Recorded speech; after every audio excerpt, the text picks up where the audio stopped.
La iniciativa que es motivo de análisis en el presente dictamen propone reformar los artículos 108 y 111 de la Constitución Política de los Estados Unidos Mexicanos para establecer que el presidente de la República podrá ser imputado y juzgado no solo por traición a la patria, sino por hechos de corrupción, delitos electorales y todos aquellos delitos por los que podría ser enjuiciado cualquier ciudadano común.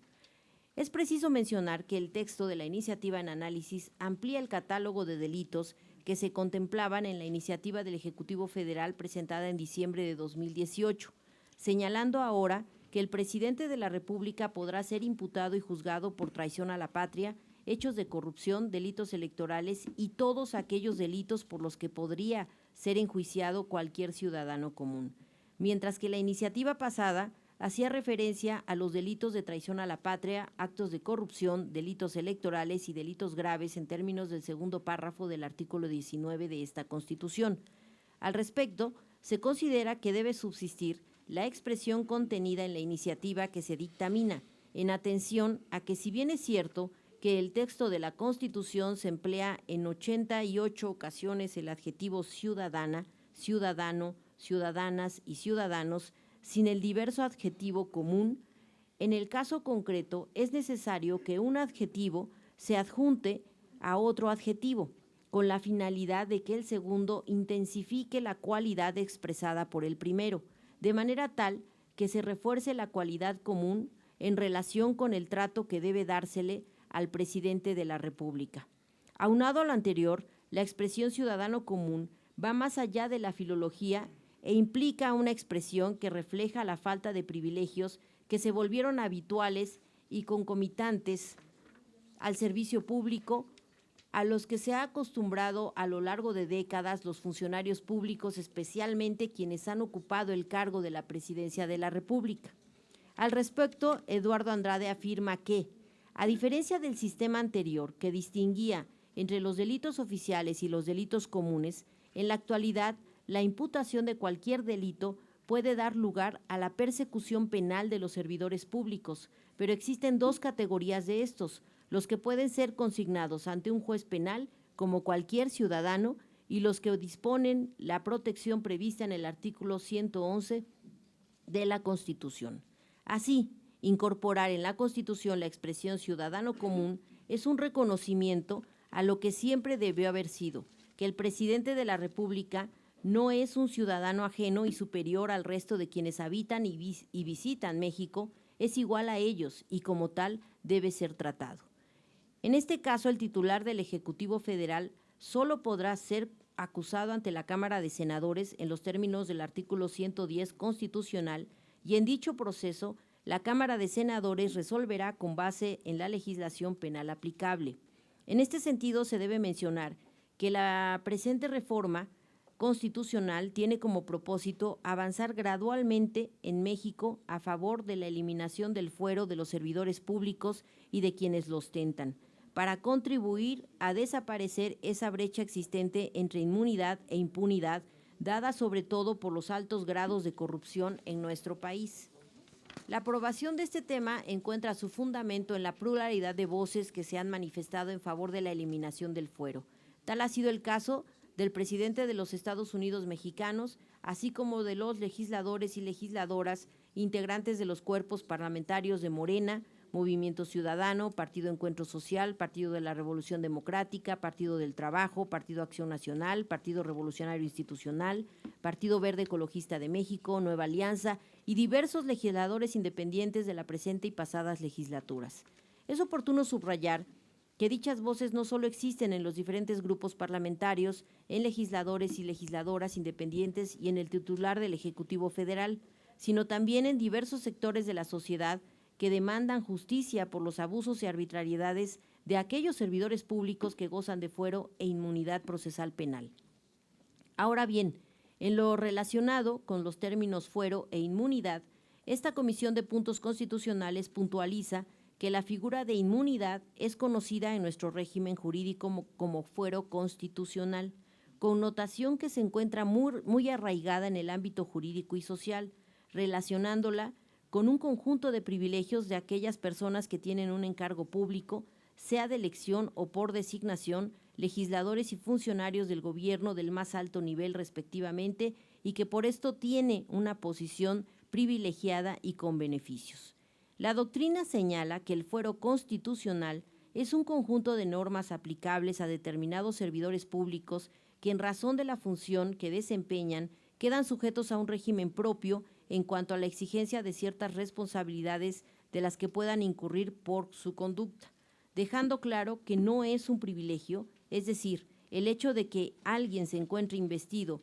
por una encomienda derivada de su cargo dentro del Estado no implica que pueda actuar en contra de los principios de la encomienda ni llegar a excesos para el caso de cometer un ilícito o que se sustraiga del ejercicio de la justicia amparado por la inmunidad fuero. Al respecto, la Suprema Corte de Justicia de la Nación se ha pronunciado en los siguientes términos. El fuero es, según su génesis, un privilegio que se confiere a determinados servidores públicos para salvaguardarlos de eventuales acusaciones sin fundamento, así como para mantener el equilibrio entre los poderes del Estado, dentro de regímenes democráticos. No es lo que en la teoría del delito se llama excluyente de responsabilidad, que impediría que en todo caso que la figura delictiva llegara a constituirse, sino un impedimento legal para que quien goce de esa prerrogativa no quede sometido a la potestad jurisdiccional.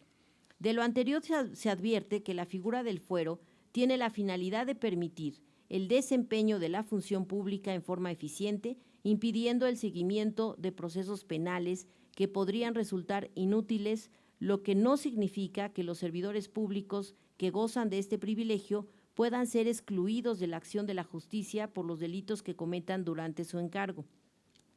Sin embargo, al correr de los años, se ha observado un abuso de la figura del fuero, pasando a ser entendida como una inmunidad absoluta, generando con ello numerosas situaciones de impunidad que se han derivado en múltiples cuestionamientos desde los diferentes sectores sociales. En relación con lo anterior, debe tenerse presente que las responsabilidades de los servidores públicos son conceptos cuyas hipótesis de aplicación se refieren a los individuos que ocupan un cargo público, ya sea electivo o por designación directa, en su esfera personal. Al respecto, el jurista Manuel González Oropeza sostiene que en la configuración del sistema presidencial, el tema de responsabilidad fue toral para decidir su estructura. Los constituyentes americano y mexicano, en sus respectivas constituciones, estuvieron renuentes en su momento a depositar el poder ejecutivo en una sola persona, pues precisamente querían descartar la similitud con las monarquías inglesa y española. Sin embargo, los promotores del sistema presidencial consideraron indispensable la unidad del Ejecutivo, manifestando que no habría identificación con un monarca, puesto que, además de la forma republicana y federal del gobierno, el presidente sería responsable de sus actos, a diferencia de los reyes, que no lo son ante sus parlamentos. No obstante lo anterior, con el devenir de los años en la práctica se generó una erosión al adecuado sistema de responsabilidades de los más altos servidores públicos, al establecerse tipos penales específicos y exclusivos para acusar al presidente de la República y atribuirle responsabilidad penal, como lo son la traición a la patria y delitos graves del orden común, que hoy no existen en la legislación penal. De esta manera, la inmunidad procesal penal se convirtió en una patente de impunidad. A partir de la Constitución de 1857, la responsabilidad penal ha sido compartida entre los poderes legislativos y los tribunales penales. El Poder Legislativo ha tenido que descartar las acusaciones temerarias contra los servidores públicos y decidir si hay elementos razonables para que dicho servidor público sea sometido a la jurisdicción de los tribunales competentes. Superado este requisito de procedibilidad, denominado fuero constitucional, el servidor público queda suspendido de esa inmunidad procesal para ser juzgado por los delitos imputados.